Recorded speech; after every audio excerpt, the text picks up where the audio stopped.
काम केलेलं आहे। हे इथे जे माई मंगेशकर उद्यान आहे ते मी राज ठाकरे आणि सन्माननीय राज ठाकरे आणि इंदुमती माणगावकर आम्ही तिघांनी मिळून हे माई मंगेशकर उद्यान केलंय। म्हणजे अगदी लता मंगेशकरजींकडे फंड आणण्यापासून राजसाहेब आमच्या बरोबर आले आणि राजसाहेब आम्हाला काही लांबचे नाही आहेत, आमच्या विभागातलेच आहेत।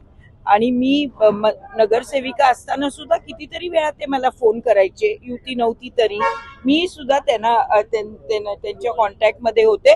काही म्हणजे कशा करता माती इथे उडतीये किंवा काय आहे या अशा कामा करता ते मला कधीतरी फोन करायचे आणि मी सुद्धा कधीतरी त्यांना कामा करता फोन करायचे। त्यामुळे काही नवीन नाहीये राजसाहेब आम्हाला, फक्त आज मी त्यांचा आशीर्वाद घ्यायला आले। प्रचाराची रणधुमाळी सुरू आहे, सर्वांचं लक्ष शिवाजी पार्कच्या सभेकडे असणार आहे, परंतु शिंदे सेनेकडून भाजपकडून देखील शिवाजी पार्कवरती अर्ज करण्यात आला आहे, तुमच्याकडून देखील अर्ज करण्यात आलाय, मनसेकडून देखील अर्ज करण्यात आलाय। शिवाजी पार्कवरती सभा होणार का राज ठाकरे आणि उद्धव दोन्ही भावांची? जरूर होणार ना, का नाही होणार? हे आमचं होम पिच आहे।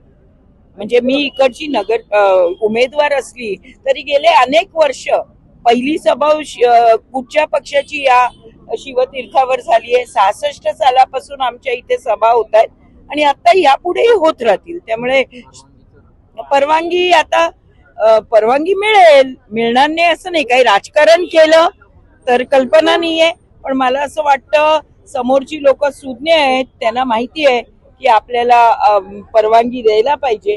आणि महानगरपालिका मला वाटतं जरूर दरवर्षी आम्हाला दसऱ्या मेळाव्याला परवानगी देते, तर ह्या वेळेला देखील परवानगी दिल्याशिवाय महानगरपालिका राहणार नाही। धन्यवाद।